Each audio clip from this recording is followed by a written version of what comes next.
US market నైట్లో crash అయితే next day India market ఎందుకు పడిపోతుంది?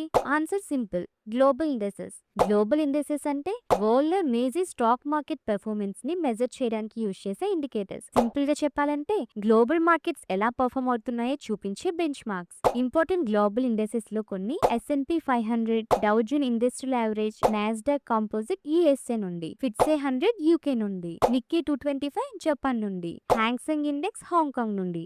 ఇవన్నీ గ్లోబల్ మార్కెట్ డైరెక్షన్ ని ఇండికేట్ చేస్తాయి. ఇప్పుడు ఇండియా మీద ఇంపాక్ట్ చూద్దాం. First one is market sentiment. US markets night లో ఎలా పర్ఫార్మ్ అయ్యాయో దాన్ని బట్టి next day India market open అవుతుంది. యుఎస్ డౌన్ ఉంటే ఇండియాలో గ్యాప్ డౌన్ ఓపెనింగ్ జరగొచ్చు. Second one is FII influence. Foreign investors global trends ని ఫాలో చేస్తారు. యుఎస్ మార్కెట్స్ వీక్ ఉంటే ఇండియా నుండి మనీ విత్డ్రా చేస్తారు. రిజల్ట్ గా మార్కెట్ ఫాలో అవుతుంది. Third one is currency impact. US strong ఉంటే dollar strong, rupee week, imports costly అవుతాయి, inflation increase అవుతుంది, మార్కెట్ నెగటివ్ అవుతుంది. Fourth one is commodity impact. Oil prices పెరిగితే కంపెనీస్ కాస్ట్ పెరుగుతాయి, so profits తగ్గుతాయి. Fifth one is global events. War, recession, interest rates.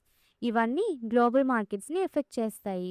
India కూడా impact అవుతుంది. Sixth one is sector wise impact. IT sector US మీద depend అయి ఉంటుంది. Pharma global demand మీద depend అయి ఉంటుంది. మెటల్స్ చైనా మీద డిపెండ్ అయి ఉంటాయి. సో ఫైనల్ గా చెప్పాలంటే global indexes movements India market ని స్ట్రాంగ్ గా ఇన్ఫ్లుయెన్స్ చేస్తాయి. అందుకే స్మార్ట్ ఇన్వెస్టర్స్ గ్లోబల్ మార్కెట్ ని డైలీ అబ్జర్వ్ చేస్తారు. ఈ వీడియో కనుక మీకు నచ్చినట్లయితే like and subscribe to marketers Telugu. నేను సెబీ రిజిస్టర్డ్ అడ్వైజర్ ని కాదు. ఈ వీడియో కేవలం ఎడ్యుకేషన్ పర్పస్ కోసం మాత్రమే. Thank you for watching.